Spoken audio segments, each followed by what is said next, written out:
Hello बच्चों, कैसे हो? सब बढ़िया, फर्स्ट क्लास। चलो अच्छी बात है। तो बच्चों लास्ट लेक्चर में हमने किया था electric field intensity on the axis of uniformly charge ring, और इस लेक्चर में हम करेंगे dipole in uniform external field. मतलब ये है कि अगर हम इलेक्ट्रिक डाइपोल को एक्सटर्नल फील्ड में रख दें तो क्या होगा। तो इस लेक्चर में मैं आपको इसका मैथमेटिकली ट्रीटमेंट भी बताऊंगा कि कैसे करना है, और ये भी हम इसको लास्ट में जानेंगे कि इसके एप्लीकेशंस क्या हैं डेली लाइफ में, हम कहाँ इसको यूज करते हैं। ऐसा तो है नहीं कि हमने इसको मैथमेटिकली किया और एग्जाम में लिख दिया, मार्क्स ले लिए, बात बन गई। हम इसको ये भी जानेंगे बच्चों की डेली लाइफ में कहाँ यूज होता है। तो अब देखिए हम शुरू करते हैं इस टॉपिक को, dipole in uniform external field. तो देखिए पहली बात तो क्या है कि इसमें हम एज्यूम करेंगे, क्योंकि हम एज्यूम तो कुछ ना कुछ लेकर चलना ही पड़ेगा, मैथमेटिकल ट्रीटमेंट करना है। तो देखिए हम इसको एज्यूम करते हैं, इसके अंदर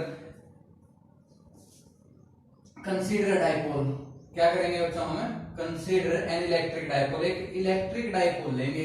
अब इलेक्ट्रिक डाइपोल तो पता ही होगा, है ना, दो चार्ज होते हैं इक्वल, दोनों को इक्वल एंड अपोजिट साइन होते हैं, दोनों को कुछ डिस्टेंस से सेपरेट किया हुआ होता है, तो उसको हम क्या बोलते हैं, इलेक्ट्रिक डाइपोल बोलते हैं। तो consider an electric dipole having charge, हम क्या मान ले, उसका चार्ज कितना है, having charge minus Q and plus Q. हम मान लेते हैं उसके ऊपर कितना चार्ज है बच्चों, माइनस क्यू और प्लस क्यू, ठीक है। And the distance between them is, and distance between them are, कितना डिस्टेंस हम मान ले लेते हैं 2a, ठीक है। हमने मान लिया 2a डिस्टेंस है इसके सेंटर पॉइंट से, सेंटर पॉइंट हम ओ मान लेते हैं सेंटर ऑफ डाइपोल, और 2a को क्या बोलेंगे, हम क्या बोलेंगे, बोल गए, पता नहीं लगता है, लेंथ ऑफ डाइपोल। क्या बोलेंगे, लेंथ ऑफ डाइपोल। तो इसको पूरी लेंथ को हम बोलते हैं बच्चों लेंथ ऑफ डाइपोल, ओ को बोलेंगे सेंटर ऑफ डाइपोल। क्या बोलेंगे, सेंटर ऑफ डाइपोल। तो अब ये सेंटर है डाइपोल का और हमने इसको कंसीडर कर लिया। तो अब देखिए हमने एक इलेक्ट्रिक डाइपोल कंसीडर किया है जिसके ऊपर क्या है, minus Q and plus Q charge है, जिनका डिस्टेंस है 2a। तो अब हम क्या करेंगे, इस डाइपोल को एक्सटर्नल इलेक्ट्रिक फील्ड में रखेंगे। Now we had this electric dipole in an external electric field, in an external electric field। अब एक्सटर्नल इलेक्ट्रिक फील्ड में रख देंगे इसको, एक्सटर्नल इलेक्ट्रिक फील्ड। अब पूछोगे सर ये एक्सटर्नल इलेक्ट्रिक फील्ड क्या है, पूछोगे ना कि इलेक्ट्रिक फील्ड तो हमने ठीक है मान लिया, इलेक्ट्रिक फील्ड अभी तक पढ़ा है, तो अब ये न्यू वर्ड आ गया कि एक्सटर्नल। यहाँ पर हम क्या रखेंगे, एक्सटर्नल इलेक्ट्रिक फील्ड में रख देंगे इसको। तो अब देखिए एक्सटर्नल फील्ड में रखोगे और कैसी होनी चाहिए, वो यूनिफॉर्म भी होनी चाहिए। In uniform external electric field which is uniform, जो कैसी होगी बच्चों, यूनिफॉर्म होगी। यूनिफॉर्म का मतलब उसकी वैल्यू सेम होगी हर एक पॉइंट, यानी यहाँ पर भी लोगे इलेक्ट्रिक फील्ड की वैल्यू सेम मिलेगी, इस पॉइंट पर लोगे तो भी सेम मिलेगी, इस पॉइंट पर लोगे, इस पॉइंट पर लोगे, हर जगह सेम मिलेगी, ठीक है। तो इसका मतलब क्या है कि यूनिफॉर्म का मतलब समझ गए, इलेक्ट्रिक फील्ड की वैल्यू हर एक पॉइंट के ऊपर स्पेस में हर एक पॉइंट पर क्या होगी, सेम होगी। और सेम होगी तो इसलिए हम उसको बोल रहे हैं कि यूनिफॉर्म है। कैसी है, यूनिफॉर्म है। नॉन यूनिफॉर्म कैसी होगी, मान लो इस पॉइंट पर लो तो अलग वैल्यू दे रहा है, इस पॉइंट पर लो तो अलग वैल्यू है, इस पॉइंट पर लो तो इलेक्ट्रिक फील्ड इंटेंसिटी की अलग वैल्यू है, तो उसको नॉन यूनिफॉर्म बोलेंगे। क्या बोल देंगे, नॉन यूनिफॉर्म इलेक्ट्रिक फील्ड। तो यूनिफॉर्म का समझ गए, मींस इसकी वैल्यू कहीं पर भी चेंज नहीं हो रही है, ऑसिलेटिंग नहीं है। कहने का मतलब है ऑसिलेटिंग नहीं है, वैल्यू चेंज नहीं हो रही है, यूनिफॉर्म है। एक्सटर्नल का मतलब समझिए। तो बच्चों देखिए एक्सटर्नल में क्या है कि हमारे पास दो टाइप की इलेक्ट्रिक फील्ड है, एक तो इंटरनल, एक एक्सटर्नल। अब देखिए अभी तक हमने पढ़ा है, आपने पढ़ा होगा कि जो डाइपोल होता है, डाइपोल, तो उसके कारण खुद की भी तो इलेक्ट्रिक फील्ड होती है। हमने डेरिवेशंस किए हैं कि एक्सिस पर हमने इलेक्ट्रिक फील्ड इंटेंसिटी की वैल्यू निकाली थी, परपेंडिकुलर बाइसेक्टर के ऊपर कोई पॉइंट लिया था, उसके ऊपर इलेक्ट्रिक फील्ड की वैल्यू कैलकुलेट की थी हमने डाइपोल के कारण। तो डाइपोल की खुद की भी तो इलेक्ट्रिक फील्ड है ना। तो अब हम क्या कर रहे हैं कि जो ये हमने एक्सटर्नल इलेक्ट्रिक फील्ड दी डाइपोल के कारण नहीं है, ये हमने बाहर से अप्लाई की है, इसलिए हम इसको एक्सटर्नल बोल रहे हैं, ठीक है। हमने बाहर से अप्लाई किया है, यहाँ पर आपको प्लस प्लस साइन दिख रहे होंगे, यहाँ पर नेगेटिव साइन दिख रहे होंगे, तो यहाँ से हमने इसको एक्सटर्नल इलेक्ट्रिक फील्ड दी है, एक्सटर्नली इलेक्ट्रिक फील्ड अप्लाई की है। तो मींस डायरेक्शन क्या होती है, प्लस से माइनस साइन की तरफ होती है ना। तो जस्ट हम क्या करते हैं, इलेक्ट्रिक फील्ड अप्लाई करते हैं। तो अब हम क्या करते हैं, इसमें एक डाइपोल को रखेंगे, किसको रखेंगे, इलेक्ट्रिक डाइपोल को रखेंगे, और हम ये देखेंगे कि जब एक्सटर्नल इलेक्ट्रिक फील्ड में डाइपोल को रखेंगे तो क्या इफेक्ट होगा, क्या इफेक्ट होगा वो हम देखेंगे इसके अंदर। तो इतनी बात समझ में आ गई होगी कि एक्सटर्नल क्यों बोला है। क्योंकि हमने बाहर से इलेक्ट्रिक फील्ड अप्लाई की है। तो अब हम मान लेते हैं let dipole is making angle theta. हम मान लेते हैं कि dipole is making angle theta, theta angle बना रहा है किसके साथ, with electric field. Electric field के साथ क्या एंगल बना रहा है, हम मान लेते हैं कि थीटा एंगल पर है। किस एंगल पर बच्चों, थीटा एंगल पर। हमने ये मान लिया कि थीटा एंगल पर रखा हुआ है, मींस पैरेलल ही नहीं है, कुछ ना कुछ एंगल बना रहा है इसके साथ। तो हम मान लेते हैं, देखिए ये एक डाइपोल है बच्चों, ये एक डाइपोल है, इलेक्ट्रिक डाइपोल। अब इस इलेक्ट्रिक डाइपोल को हमने किस में रख दिया, यूनिफॉर्म फील्ड में रख दिया, यूनिफॉर्म इलेक्ट्रिक फील्ड के अंदर रख दिया। तो अब देखिए कुछ ना कुछ ये एंगल बना रहा है इसके साथ, इस फील्ड के साथ ये क्या कर रहा है, कुछ एंगल बना रहा है। तो हम देखेंगे कि इलेक्ट्रिक डाइपोल के ऊपर क्या इफेक्ट पड़ेगा इस एक्सटर्नल इलेक्ट्रिक फील्ड के कारण। तो अब ये थीटा एंगल बना रहा है, इतनी तो बात समझ में आ गई होगी। अब देखिए एक्सटर्नल इलेक्ट्रिक फील्ड में रखेंगे तो कोई ना कोई फोर्स लगाएगी फील्ड, सिंपल सी बात। और कितना फोर्स लगाएगी, हमने इलेक्ट्रिक फील्ड इंटेंसिटी की फॉर्मूला पढ़ा है। इलेक्ट्रिक फील्ड इंटेंसिटी का फॉर्मूला क्या होता है सर, F/Q। तो ये F/Q किसका फॉर्मूला है, इलेक्ट्रिक फील्ड इंटेंसिटी का फॉर्मूला होगा ना। तो यहाँ से हम फाइंड आउट कर सकते हैं ना कि इलेक्ट्रिक फील्ड कितना फोर्स लगाएगी, बिल्कुल कर सकते हैं। कितना लगाएगी, F=QE। कितना फोर्स लगाएगी, F=QE। और ये फोर्स डिपेंड करेगा बच्चों चार्ज के ऊपर कि पॉजिटिव है नेगेटिव है, इसकी डायरेक्शन डिपेंड करेगी। ठीक है, तो अब देखिए पॉजिटिव चार्ज है तो इसकी डायरेक्शन क्या होगी, इलेक्ट्रिक फील्ड की तरफ होगी, मींस जिस डायरेक्शन में इलेक्ट्रिक फील्ड होगी बच्चों उसी डायरेक्शन में इसे फोर्स की डायरेक्शन भी होगी। तो ये क्या है बच्चों, F=QE। क्या है, F=QE। अब देखो इस चार्ज के ऊपर क्या फोर्स लगेगा, इस डायरेक्शन में फोर्स लगेगा, इस डायरेक्शन में F=-QE। तो इतना फोर्स लगेगा, मींस माइनस साइन के कारण आप ये कह सकते हो कि माइनस साइन ये रिप्रेजेंट कर रहा है कि डायरेक्शन अपोजिट है। यहाँ पर प्लस चार्ज है, यहाँ पर माइनस, तो इनके डायरेक्शन क्या हो जाएगी, अपोजिट है। तो डायरेक्शन अपोजिट है but line of action same नहीं है। अब लाइन ऑफ एक्शन को भी हम समझेंगे। तो यहाँ पर इतनी बात आपको समझ में आ गई। अब देखिए यहाँ पर यूनिफॉर्म एक्सटर्नल इलेक्ट्रिक फील्ड लगाने से क्या हुआ, यूनिफॉर्म फील्ड का मतलब क्या है यहाँ पर कि अगर नॉन यूनिफॉर्म होती तो क्या होता, बट यूनिफॉर्म है तो क्या है।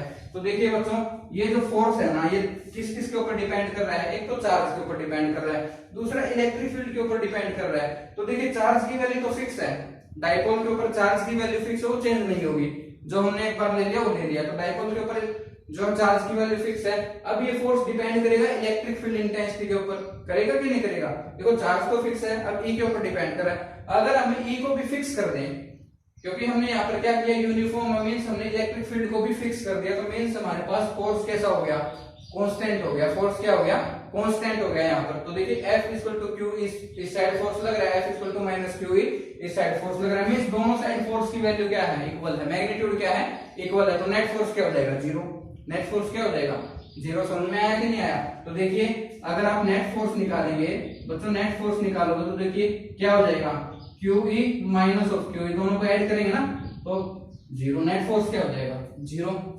तो इसके ऊपर QE लग रहा है, इसके ऊपर -QE लग रहा है, तो टोटल फोर्स कितना, 0। तो इसका मतलब ये है कि यूनिफॉर्म एक्सटर्नल फील्ड के अंदर जो टोटल फोर्स होगा, जो नेट फोर्स होगा, वो क्या होगा, 0 होगा। क्या होगा, 0 होगा। तो यहाँ पर हम नोट डाउन कर लें इस बात को कि नेट फोर्स 0 है।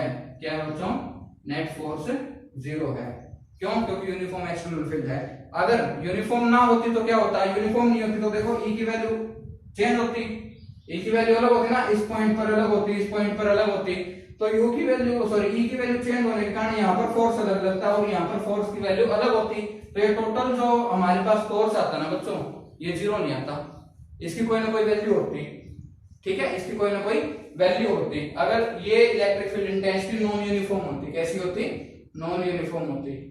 समझ में आ गया ना। अगर इसकी ये वैल्यू नॉन यूनिफॉर्म होती ना, तो ये फोर्स क्या, जो नेट फोर्स है कभी भी 0 नहीं आता। ठीक है, क्यों, मैंने बताया कि E के ऊपर डिपेंड कर रहा है और E की वैल्यू चेंज हो रही है। यहाँ पर इलेक्ट्रिक फील्ड इंटेंसिटी की वैल्यू अलग है तो फोर्स भी अलग लगेगा, यहाँ पर वैल्यू अलग है तो फोर्स यहाँ पर भी अलग लगेगा। इसीलिए हम कहेंगे कि F नेट क्या होगा, उस टाइम पे नॉन 0 होगा। F नेट क्या होगा बच्चों, नॉन 0 होगा। नॉन 0 होगा कब, जब आपकी इलेक्ट्रिक फील्ड इंटेंसिटी कैसी हो, नॉन यूनिफॉर्म। समझ में आया। जब नॉन यूनिफॉर्म होगा तो नेट फोर्स क्या होगा, तो नॉन 0 होगा। बट यूनिफॉर्म है तो नेट फोर्स अब 0 है।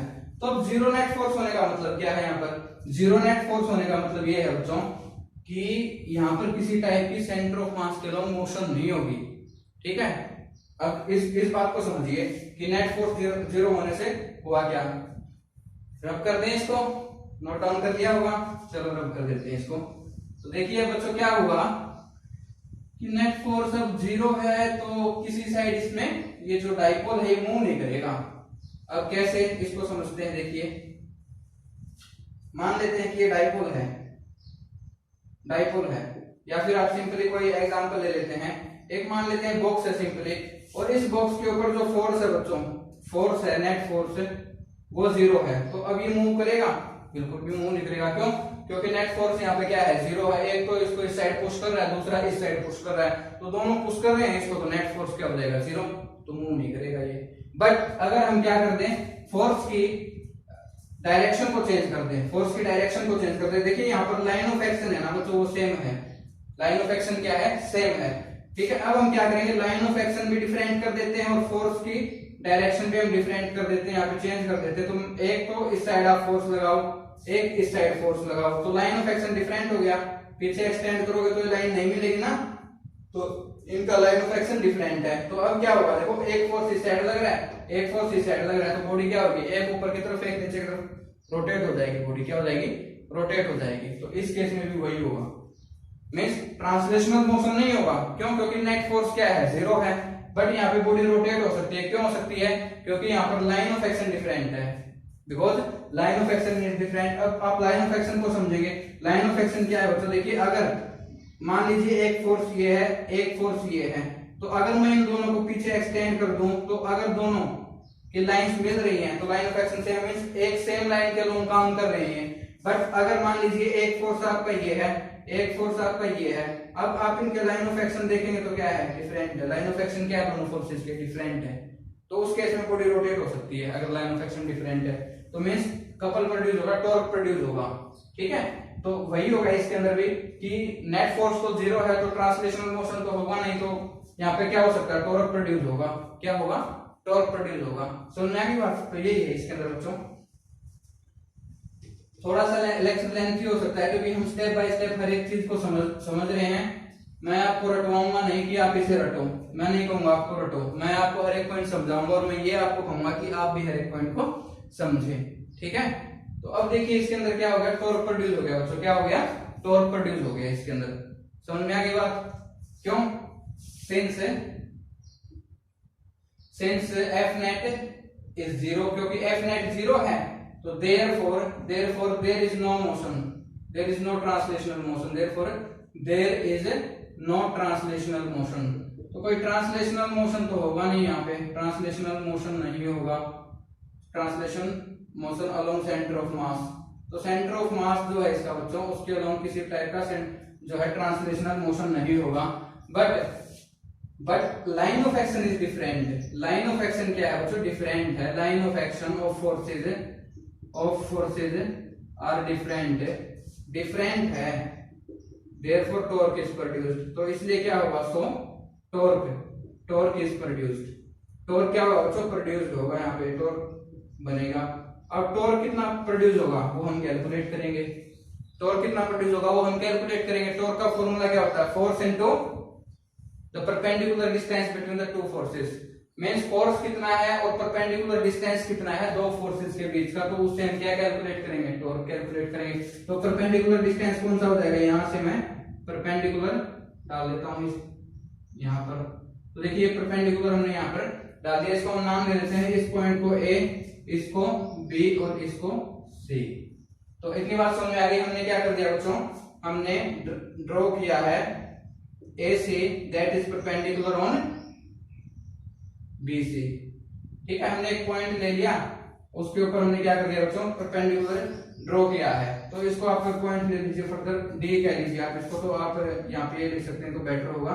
AC परपेंडिकुलर है बच्चों BD के ऊपर। इतनी बात समझ में आ गई, बिल्कुल सही बात है।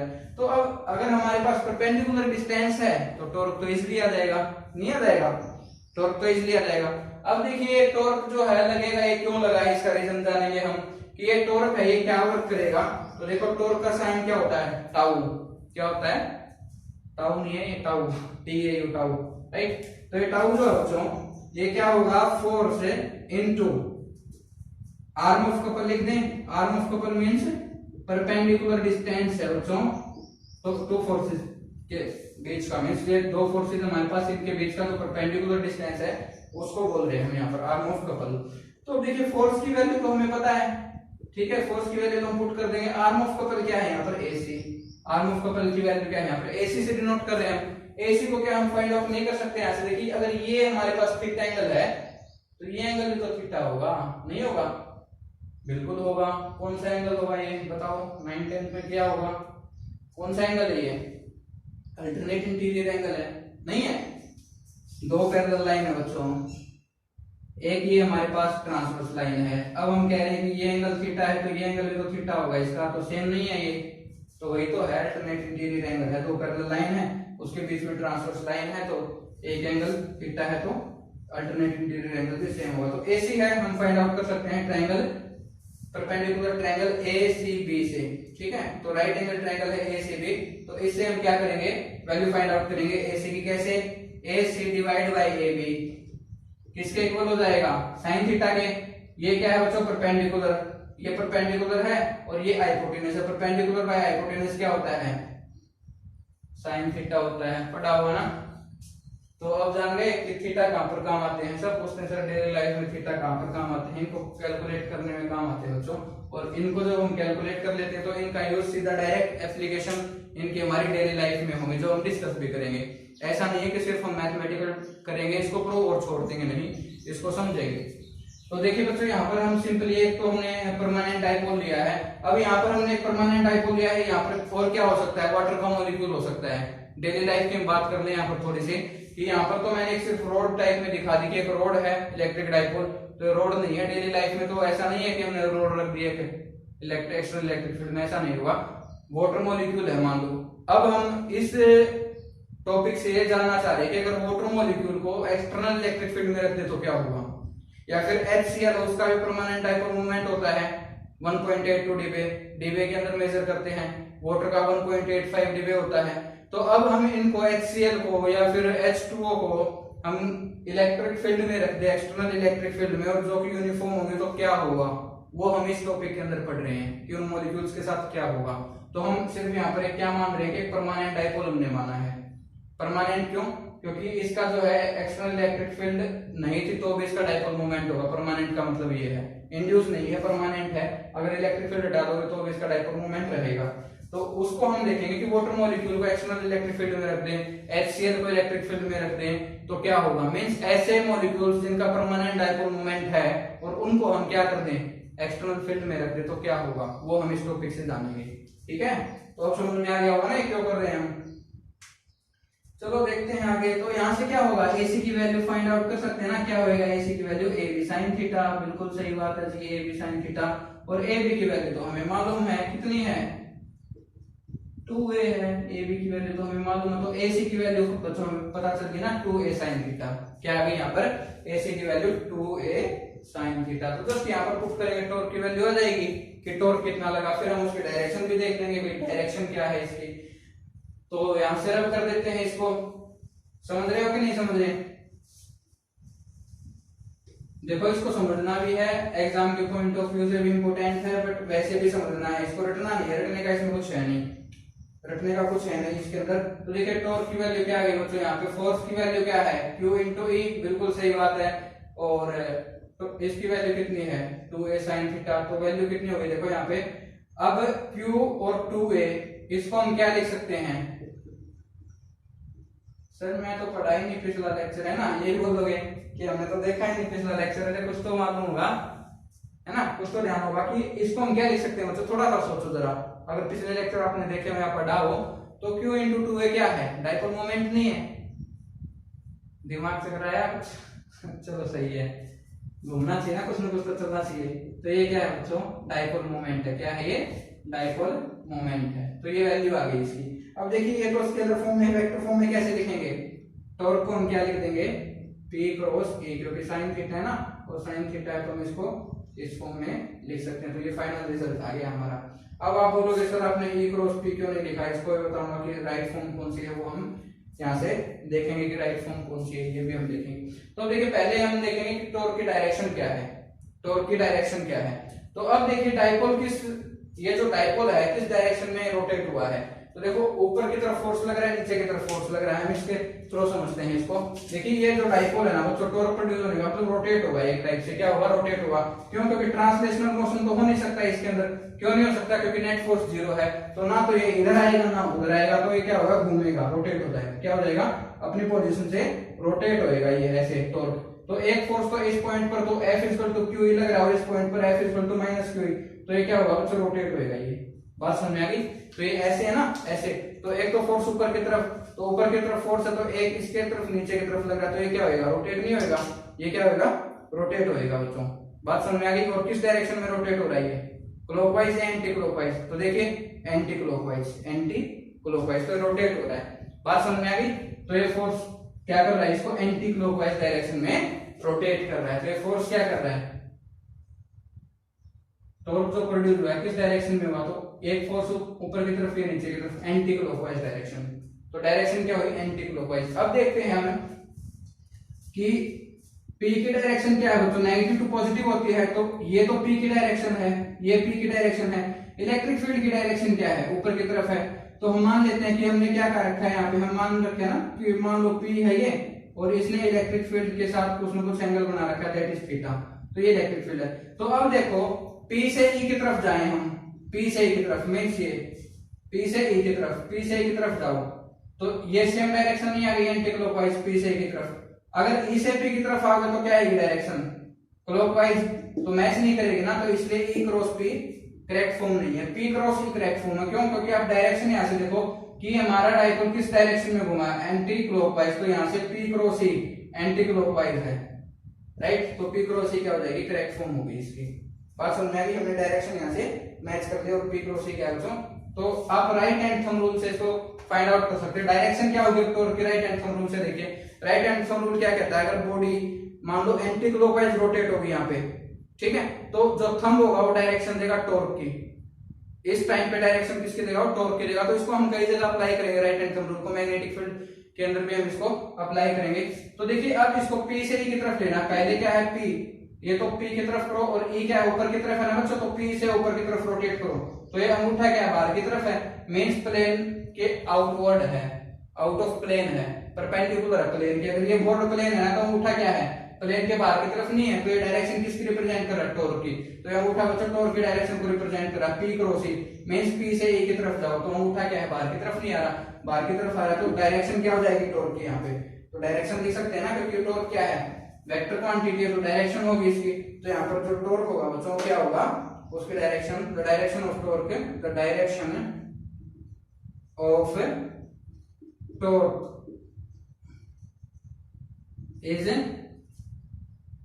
perpendicular to the plane, outward and perpendicular, outward and perpendicular to the plane, outward और perpendicular है प्लेन के, ठीक है। तो मींस ये अगर प्लेन है तो बाहर की तरफ आएगा टॉर्क, तो टॉर्क की डायरेक्शन क्या है, टॉर्क की डायरेक्शन जो आउटवर्ड है, प्लेन के आउटवर्ड है और परपेंडिकुलर है। इतनी बात समझ में आ गई। तो टॉर्क की डायरेक्शन भी फाइंड आउट कर ली हमने। अगर ये क्लॉकवाइज रोटेट करता, अगर ये क्लॉकवाइज रोटेट करता तो इसकी डायरेक्शन क्या होती, इनवर्ड होती, इसकी डायरेक्शन क्या होती, इनवर्ड होती है, ठीक है। आप देख सकते हो इसको, मान लीजिए एंटी क्लॉकवाइज है, क्लॉकवाइज ऐसे रोटेट करता तो अंगूठा किसकी तरफ जा रहा है, नीचे की तरफ, तो इसका मतलब डायरेक्शन ऑफ टॉर्क इनवर्ड होती है प्लेन के, बट परपेंडिकुलर तो रहती है बट इनवर्ड होती है। अब यहाँ पर आउटवर्ड है, आउटवर्ड है क्योंकि एंटी क्लॉकवाइज डायरेक्शन है। तो इसको समझ में, ये क्या करेगा, इसको रोटेट करेगा, क्या करेगा, रोटेट करेगा। और किस डायरेक्शन में, जिस डायरेक्शन में इलेक्ट्रिक फील्ड है उसी डायरेक्शन में। तो मेन मोटिव क्या है यहाँ पर, मेन मोटिव ये है कि जो इलेक्ट्रिक फील्ड है ना, ये बहुत चतुर है, बहुत चालाक है। ये क्या कहती है कि इलेक्ट्रिक फील्ड को है ना, ये अपने दिशा में घुमा देना चाहती है। ये चाहती है कि जो ये कहे वही करे, कि इलेक्ट्रिक फील्ड की जो डायरेक्शन है ना उसी डायरेक्शन में चले। भाई मैं तो दिल्ली जा रही हूँ, तो ये भी चाह रही है कि डाइपोल भी दिल्ली चले, ये नहीं चाहती कि और किसी दूसरी सिटी में जाए। तो बात समझ में आ रही। तो ये सारा क्या खेल है यहाँ पर, ये खेल इलेक्ट्रिक फील्ड का है कि इलेक्ट्रिक फील्ड क्या करना चाह रही है यहाँ पर, इलेक्ट्रिक फील्ड ये चाह रही है कि डाइपोल भी उसी डायरेक्शन में अलाइन हो जाए। बात समझ में आ गई, ठीक है। तो अब देखिए टॉर्क की वैल्यू आ गई हमारे पास, P sin थीटा, या फिर वेक्टर फॉर्म में लिखो P क्रॉस E। और डायरेक्शन ये हमेशा चाहेगी कि इलेक्ट्रिक डाइपोल को कि उसी डायरेक्शन में हो जाए। और एक बार ये इस डायरेक्शन में हो गया तो इक्विलिब्रियम में आ जाएगा, फिर ये टॉर्क काम नहीं करेगा। एक बार ये इस डायरेक्शन में आ गया, फिर ये फिर रोटेट नहीं होगा, फिर ये रोटेट नहीं होगा। मींस यहाँ पे एक बार ये क्या है कि इस डायरेक्शन में था ना डायपोल, अब ये इलेक्ट्रिक फील्ड ने रोटेट करके इसको इस डायरेक्शन में कर दिया, ये इक्विलिब्रियम पोजीशन में है, अब रोटेट नहीं होगा। ये बात समझ में आ रही है? तो यही है कि किसी भी पोजीशन पर हो ये किसी भी पोजीशन पर हो, इलेक्ट्रिक फील्ड ये क्या करती है, इसको रोटेट करवा देती है अपने डायरेक्शन में लाने के लिए। तो सारा खेल ये इलेक्ट्रिक फील्ड का है, इलेक्ट्रिक फील्ड रच रही है सारा खेल ये। तो अब देखिए इसके कुछ स्पेशल केसेस हैं, इसके कुछ स्पेशल केसेस हैं। एंगल चेंज कर सकते हैं, यही हो सकता है ना कि इसका एंगल चेंज हो जाए। तो देखिए अब एंगल कैसे चेंज हो सकता है, तो पहला स्पेशल केस क्या है, इफ थीटा इक्वल टू 0, अगर थीटा 0 डिग्री है, थीटा 0 डिग्री होने का मतलब क्या है कि बच्चों ये जो डाइपोल है ये पहले से ही इलेक्ट्रिक फील्ड की डायरेक्शन में होता है। ये डायरेक्ट थीटा 0 होने का मतलब ये डाइपोल क्या होता है, इलेक्ट्रिक फील्ड की डायरेक्शन में होता है ना पहले से। इसका मतलब क्या है, अगर थीटा 0 है तो थीटा 0 हो तो यहाँ पे वैल्यू पुट कर दीजिए, इक्वेशन, इसको हम इक्वेशन 1 बोल देते हैं। तो इक्वेशन 1 में आप वैल्यू पुट करेंगे तो क्या आएगा, टॉर्क की वैल्यू क्या आएगी, P sin 0, P sin 0, और sin 0 की वैल्यू क्या होती है सर, याद नहीं है यार, sin 0 की वैल्यू 0 होती है। तो टॉर्क क्या हो जाएगा, 0 हो जाएगा। तो और क्या हो गया, 0 हो गया कि नहीं हो गया? इसका मतलब क्या है, अब रोटेट नहीं होगा, ये इस डायरेक्शन में आ गया, पहले से हमने इस डायरेक्शन में रख रखा है इसको इलेक्ट्रिक फील्ड की, तो इसकी डायरेक्शन में रख रखा है तो टॉर्क नहीं लगेगा, इस पे 0 हो जाएगा, कोई टॉर्क नहीं लगेगा। तो मींस ये रोटेट नहीं करेगा, क्यों, क्योंकि पहले से ही इसकी डायरेक्शन में है। अब दूसरे आप इसको कैसे फिजिकली कैसे समझे, मैथमेटिकली तो हमने कह दिया सर टॉर्क 0 है, तो फिजिकली आप इसको ऐसे समझोगे कि जब ये इस फॉर्म में है तो इसका जो लाइन ऑफ एक्शन है, इसका तो फोर्स ऊपर की तरफ होगा और इसका फोर्स जस्ट इसके नीचे की तरफ होगा, तो जो इनका लाइन ऑफ एक्शन होगा वो सेम होगा, और लाइन ऑफ एक्शन सेम है तो बॉडी घूमेगी नहीं घूमेगी ना। मान लीजिए ये फोर्स इसका ऊपर की तरफ लग रहा है और इसके जस्ट ऑपोजिट फोर्स नीचे की तरफ लग रहा है, तो इनका लाइन ऑफ एक्शन क्या है, सेम है, और लाइन ऑफ एक्शन सेम है तो टॉर्क क्या होगा, 0 होगा। तो यहाँ पर क्या है, बॉडी रोटेट नहीं करेगी। तो हमने फिजिकली भी समझ लिया। तो इसको हम क्या बोलेंगे, इस स्टेट को बोलेंगे कि जो डाइपोल है वो किसमें होगा, dipole is in stable equilibrium. Stable है बच्चों, स्टेबल इक्विलिब्रियम किस पोजीशन में है, स्टेबल इक्विलिब्रियम। कि अब तो इसको स्वर्ग मिल गया, अब नहीं हिलने वाला है यहाँ से, राइट। इसको यहाँ पे पहले से हमने इसी डायरेक्शन में रखा था और नहीं हिलेगा ये, इसको सब कुछ मिल गया। अगर आप इसको फिर इस डायरेक्शन में लेके आओगे तो फिर ये इस डायरेक्शन में आ जाएगा। अगर आप डायरेक्शन चेंज करोगे तो वापस इसी डायरेक्शन में आएगा, क्यों, क्योंकि इक्विलिब्रियम में आना चाह रहा है, ये इलेक्ट्रिक फील्ड चाह रही है कि उसी की डायरेक्शन में अलाइन हो जाए। तो इसलिए क्या बोलते हैं इसको बोलते हैं स्टेबल इक्विलिब्रियम। समझ में आया कि नहीं आया? चलो आगे बढ़ते हैं। तो देखो अब 0 टॉर्क 0 एक और पोजीशन पर हो सकता है, किस थीटा की किस वैल्यू के लिए साइन 0 होता है बच्चों, एक तो 0 के लिए थीटा की, एक तो 0 वैल्यू के लिए और दूसरा 180 के लिए। 180 के लिए भी तो साइन थीटा 0 होता है। तो मींस अगर आप थीटा क्या ले लें, सेकंड केस हम ले लेते हैं। सेकंड केस अगर if theta equal to 180 degree, theta क्या हो 180 डिग्री हो, तो टॉर्क क्या हो जाएगा, Pe sin 180, और sin 180 की वैल्यू क्या होती है 0, क्या होती है 0, तो ये भी हो जाएगा 0। तो टॉर्क क्या हो गया बच्चों यहाँ पर भी 0। तो इसको हम क्या बोलेंगे, अनस्टेबल इक्विलिब्रियम। क्या बोलेंगे, अनस्टेबल इक्विलिब्रियम। अनस्टेबल क्यों है, क्योंकि ये किस पोजीशन में आएगा, देखिए अनस्टेबल इसलिए है, इसको हम अनस्टेबल क्यों बोल रहे हैं कि देखिए 180 होने का मतलब क्या है, डाइपोल पहले इस पोजीशन में था इलेक्ट्रिक फील्ड के, अब हमने इस पोजीशन में कर दिया, 180 नहीं हो गया, क्यों, क्योंकि डाइपोल मूवमेंट की डायरेक्शन नेगेटिव टू पॉजिटिव होती है, इलेक्ट्रिक फील्ड के ऊपर की तरफ है। तो ये कौन सी थीटा क्या हो गया 180, थीटा क्या हो गया, ये वाला एंगल 180 क्या हो गया 180। तो अब देखिए इलेक्ट्रिक फील्ड के ऑपोजिट डायरेक्शन में हो गया, इलेक्ट्रिक फील्ड क्या चाहती है कि रोटेट होकर इसी के डायरेक्शन में आ जाए, बट ये 180 डिग्री है, तो 180 डिग्री रख दिया, तो अनस्टेबल है ये। अनस्टेबल क्यों, क्योंकि इलेक्ट्रिक फील्ड क्या करेगी, इसको रोटेट करवा के वापस अपनी डायरेक्शन में करेगी, इसलिए अनस्टेबल है। इस पोजीशन पर ये स्टेबल नहीं है। तो 180 डिग्री होगा तो इलेक्ट्रिक फील्ड की डायरेक्शन तो बच्चों ऊपर की तरफ है, बट डाइपोल मोमेंट की डायरेक्शन नीचे की तरफ है। तो उस केस में इनका एंगल क्या बनेगा, इनका एंगल बन गया 180 डिग्री। क्या बन गया 180।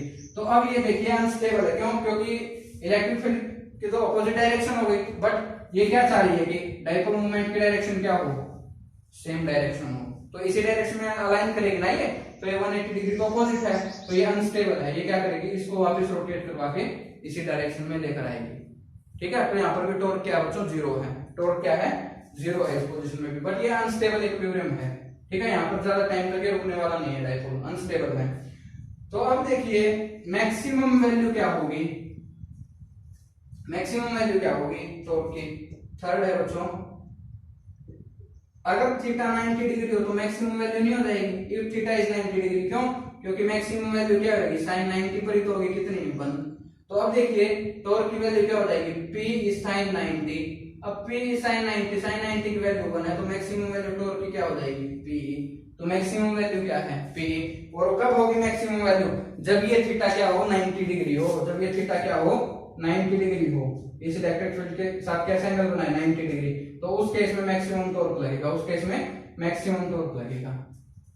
बात समझ में आ रही है, उस केस में मैक्सिमम टॉर्क लगेगा। अगर यहाँ पर है तो टॉर्क घट जाएगा, घटता चला जाएगा और यहाँ पर जीरो हो जाएगा। बात समझिए, देखिए यहाँ पर टॉर्क जीरो था, ये इस साइड हुआ तो टॉर्क थोड़ा सा बढ़ गया, इस साइड हुआ तो टॉर्क और बढ़ गया, इस साइड हुआ तो टॉर्क और बढ़ गया, 90 डिग्री पर आते ही टॉर्क मैक्सिमम हो गया, क्या हो गया, टॉर्क मैक्सिमम। फिर टॉर्क ने घटना शुरू कर दिया और जीरो तक 180 तक आते आते फिर से घटना शुरू हो गया। अब देखिए इसको 180 से आगे बढ़ाते हैं तो टॉर्क क्या होगा, फिर से बढ़ना शुरू हो जाएगा, और जैसे 270 पर आएगा टॉर्क फिर से बढ़ जाएगा, टॉर्क क्या हो जाएगा बच्चों, फिर से बढ़ जाएगा। तो अब देखिए 270 के ऊपर भी तो थीटा क्या होता है, -1 होता है ना, तो थीटा क्या हो जाएगा, 270 में अलग केस करवाऊंगा ये, अगर थीटा 270 हो, थीटा की वैल्यू क्या हो 270, तो sin 270 क्या होगा बच्चों, कैसे लिख सकते हैं sin 270 को, इसको ऐसे नहीं लिख सकते, sin 180 प्लस 90, और 180 प्लस 90 का मतलब क्या है, थर्ड क्वाड्रेंट में चले जाना, 180 plus something means third quadrant में जाना।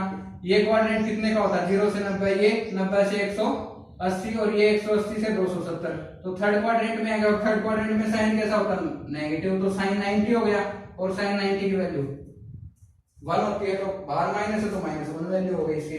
तो अब देखिए थीटा क्या है, थीटा 270 की वैल्यू क्या होगी, -1 हो गई, बिल्कुल सही है। तो टॉर्क की वैल्यू क्या हो जाएगी, -Pe, तो टॉर्क की वैल्यू क्या होगी, -Pe, मींस वैल्यू तो मैक्सिमम और डायरेक्शन चेंज हो गई, -n क्यों क्या शो कर रहा है, जो 90 पे डायरेक्शन थी ना, अब वो इसकी डायरेक्शन चेंज हो गई बच्चों, डायरेक्शन क्या हो गई, चेंज हो गई, बट वैल्यू मैक्सिमम है, ठीक है, डायरेक्शन चेंज हो जाएगी, वैल्यू मैक्सिमम रहेगी इसके ऊपर। तो इतनी बात समझ में आ रही है, इतनी बात समझ में आ रही है ना। तो अब ये हमारे पास स्पेशल केसेस थे, तो हमने डिस्कस कर लिया, ये कब डिस्कस किया हमने, जब इलेक्ट्रिक फील्ड कैसी हो, यूनिफॉर्म हो, मींस एफ नेट क्या हो, 0 हो, बट अगर नॉन यूनिफॉर्म है तो एफ नेट 0 नहीं होगा, और एफ नेट 0 नहीं होगा तो उस केस में टॉर्क की वैल्यू 0 हो सकती है, मैं ये नहीं कहता कि नहीं हो सकती, टॉर्क की वैल्यू 0 हो सकती है, जरूरी नहीं कि वो रोटेट करे, ठीक है। तो वो अलग केस है, बट हमारे सिलेबस के अकॉर्डिंग इतना है कि यूनिफॉर्म में रख के देखना है हमें कि यूनिफॉर्म है, ठीक है। यूनिफॉर्म के अंदर क्या होगा हमारे पास, एफ नेट की वैल्यू 0 होगी। तो हमने अलग अलग केसेस के ऊपर डिस्कस कर लिया कि जब थीटा 0 है, 180 है तो टॉर्क की वैल्यू क्या है, और 90 और 270 है तो टॉर्क की वैल्यू क्या है। इतनी बात समझ में आ गई, ठीक है। तो अब इसका प्रैक्टिकल एप्लीकेशन देखते हैं कि प्रैक्टिकल लाइफ में यूज कहाँ होता है, डेली लाइफ में, सॉरी, तो डेली लाइफ में कहाँ यूज होगा।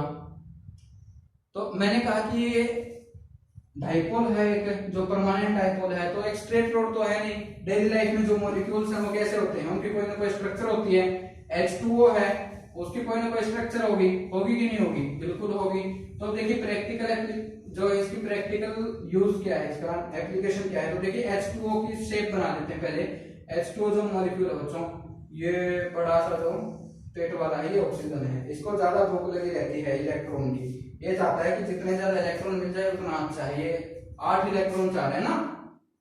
तो अब ये छोटा सा हाइड्रोजन है, ये तो बच्चा सा है बिल्कुल इसके सामने, ये बड़े पेट वाला है ऑक्सीजन। तो अब देखिए ये हाइड्रोजन है बच्चों, ये क्या है, हाइड्रोजन, एक ये हाइड्रोजन, ये ऑक्सीजन। तो अब देखिए इस टाइप से कनेक्ट होते हैं, बॉन्ड हो गया इनका, ये भी बॉन्ड हो गया इनका।